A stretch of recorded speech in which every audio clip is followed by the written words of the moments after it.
Assalamualaikum warahmatullahi wabarakatuh. Bagaimana kabar kalian hari ini? Alhamdulillahirrahmanirrahim. Syukur kita panjatkan kehadirat Allah Subhanahu wa taala. Baik, kita lanjutkan materi kita sistem koordinat. Kita kemarin sudah memahami tentang koordinat. Kita akan lanjutkan tentang memahami kedudukan garis. Nah, kedudukan garis itu kalau kita tinjau dari sistem koordinat ini, ada sumbu X, ada sumbu Y. Kalau ada garis yang kita buat di dalam sistem koordinat ini, akan terjadi yang pertama garis ini. Garis ini bisa diperpanjang ke atas dan ke bawah, samping kanan atau ke kiri. Ini sebagai tanda panah ini menunjukkan bahwa bisa diperpanjang. Nah, kita beri nama A. Jadi penamaan garis itu adalah pakai huruf kecil dan tebal atau mungkin cetak miring, itu biasanya diberi penamaan. Tapi kalau kalian tulis ya cukup ditulis A kecil saja. Nah, ini kedudukan ini adalah memotong sumbu X. Jadi kelihatan dalam satu bidang datar koordinat kartesius ini, maka garis A dikatakan memotong sumbu X. Nah, jadi garis A memotong sumbu X. Nah, ini ada garis lain, ini garis B. Nah, kita beri nama garis B, maka garis B ini adalah memotong sumbu Y. Nah, ini gambar ini memotong sumbu Y. Nah, kemudian ada garis yang lain, ini kita beri nama garis L. Garis L ini nampak di gambar bahwa garis ini adalah memotong sumbu X di titik ini dan memotong sumbu Y di titik ini. Jadi dia memotong kedua sumbu X dan sumbu Y. Nah, cermati juga ini gimana garis M? Garis M adalah memotong sumbu Y. Sebagaimana saya jelaskan tadi bahwa ini garis ada tanda panah, berarti menunjukkan bisa diperpanjang sesuai dengan kebutuhan, maka garis ini bisa diperpanjang. Ternyata garis yang memotong sumbu Y pada akhirnya kalau diperpanjang juga akan memotong sumbu X. Jadi itu yang harus kita pahami bahwa garis yang memotong sumbu Y maka kalau diperpanjang akan memotong sumbu X juga.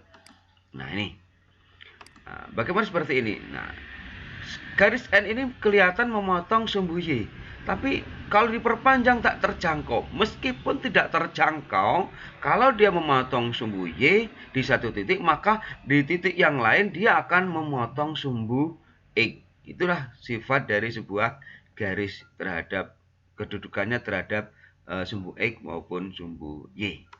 Oke. Kita pelajari juga yang berikutnya, garis A. Garis A ini kita katakan adalah memotong sumbu X. Tapi ada keistimewaan, yaitu dia memotong secara tegak lurus.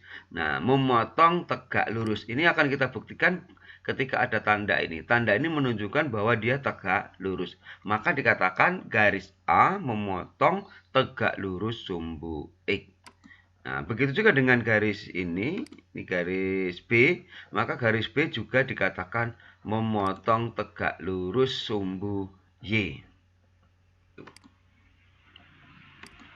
Nah, berikutnya ini garis M di sini kita coba dicermati terhadap sumbu X.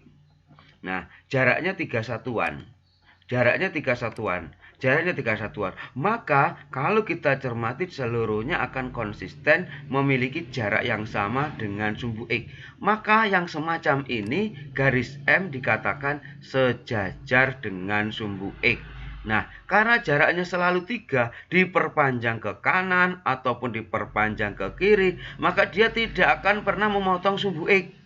Jadi garis yang sejajar itu tidak akan pernah memotong sumbu X, atau yang garis yang saling sejajar tidak pernah saling berpotongan. Kenapa? Karena jaraknya selalu sama di setiap titik yang diambil. Nah, kalau demikian berarti kita bisa katakan ternyata garis A ini akan sejajar dengan sumbu Y.